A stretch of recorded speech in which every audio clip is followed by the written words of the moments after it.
तो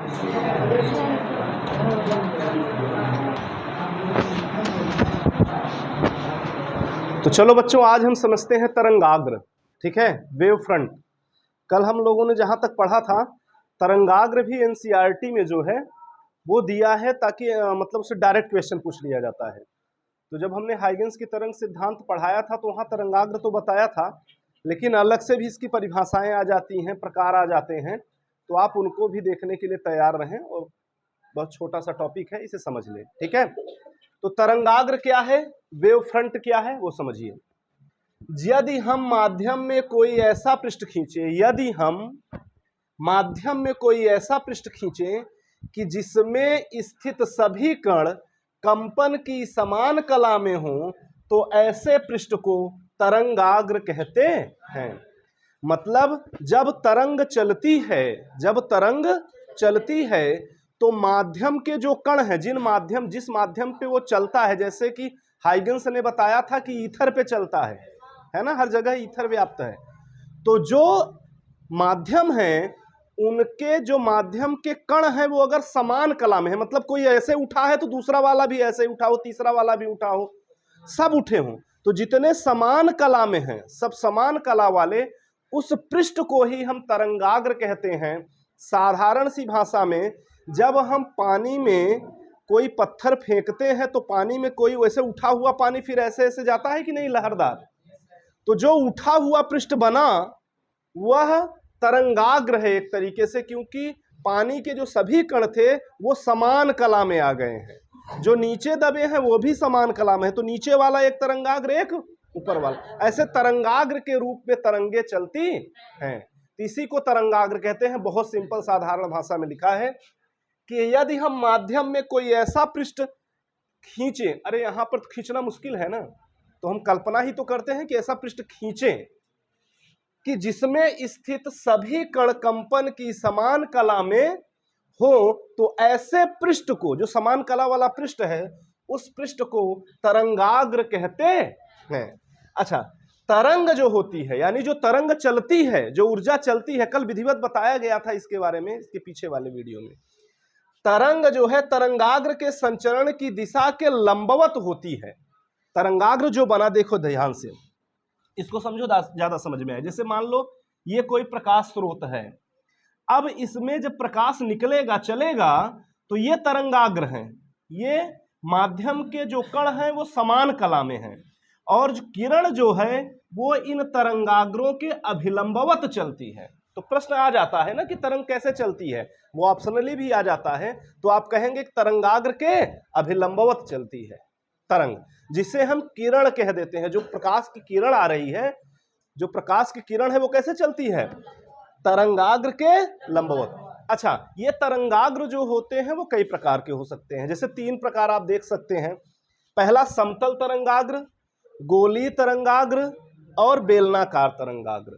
ये तरंगाग्र का जो शेप है वह स्रोत पर निर्भर करता है।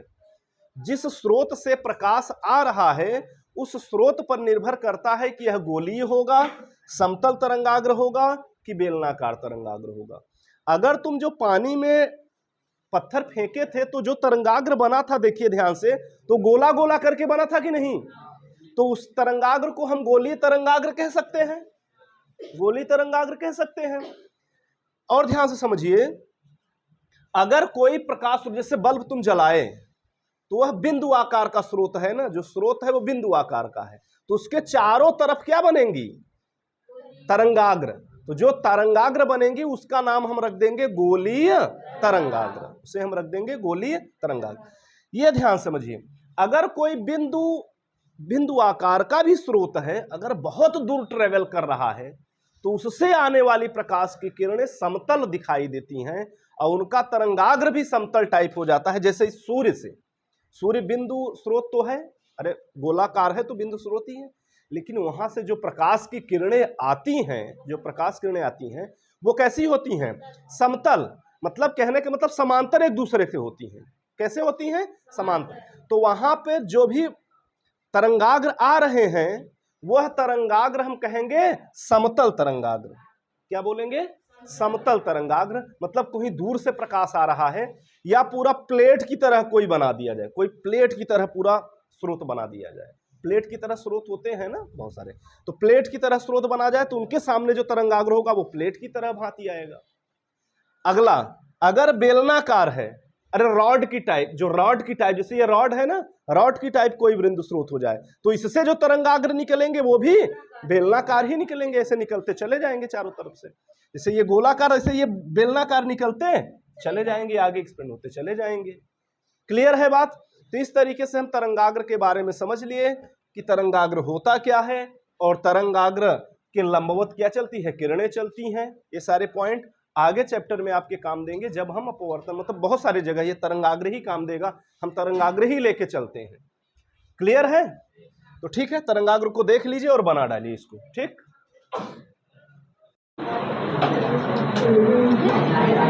बच्चों एक बात और सुनिए कि एक एनसीईआरटी में दूसरा क्वेश्चन दिया है आपका इसी तरंगाग्र से, तो थोड़ा सा समझिए कि आप आंसर दे पाएंगे। मैं क्वेश्चन पढ़ रहा हूं आपको, जो एनसीईआरटी की दूसरी सवाल है दिया है, उसमें क्या दिया कि निम्नलिखित दशाओं में प्रत्येक तरंगाग्र की आकृति क्या है, ये प्रश्न है। फिर से समझिए, निम्नलिखित मतलब 2-3 स्टेप दिया गया है, उसके बाद आप किताब भी खोल के चेक कर सकते हैं कि क्या है दूसरा सवाल। ध्यान सुनिए, उसमें लिखा है कि निम्नलिखित दशाओं में प्रत्येक तरंगाग्र की आकृति क्या है। पहला क्वेश्चन दिया है कि किसी बिंदु स्रोत से अपसरित प्रकाश, यानी पहला क्वेश्चन वो दे दिया है। बताएंगे पीछे से कोई? बताएंगे? इधर से कौन बताएगा? हाथ उठाएं।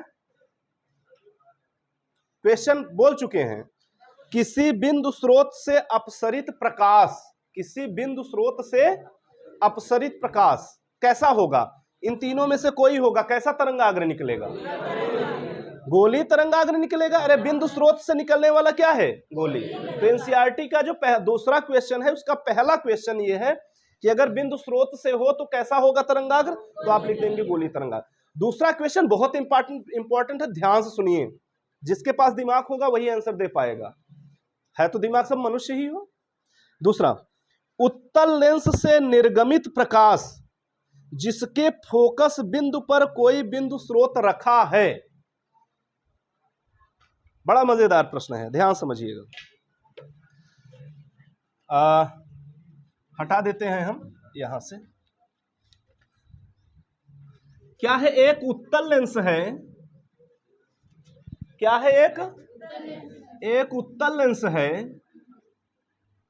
उत्तल लेंस के फोकस पर एक स्रोत है, एक प्रकाश स्रोत है, यानी यहां से प्रकाश निकल रहा है। तो इसके आगे जो तरंगाग्र बनेगा वो कैसा बनेगा? ध्यान समझिए, यहां से निकलेगा तो ऐसे जाएगा, ऐसे जाएंगी प्रकाश किरणें, इधर जाएगा, ये इधर जाएगा। क्लियर है? अब ये क्या हो जाएंगी? समांतर हो जाएंगी मुख्य अक्ष के।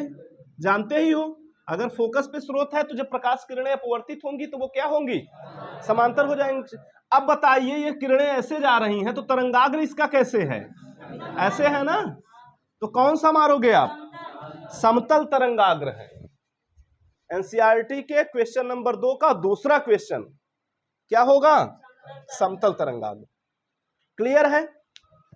फिर तीसरा क्वेश्चन देखते हैं कि किसी दूरस्थ तारे से आने वाले प्रकाश तरंगाग्र का पृथ्वी द्वारा अवरोधित भाग है। फिर सुनिएगा, बड़ा तगड़ा क्वेश्चन है।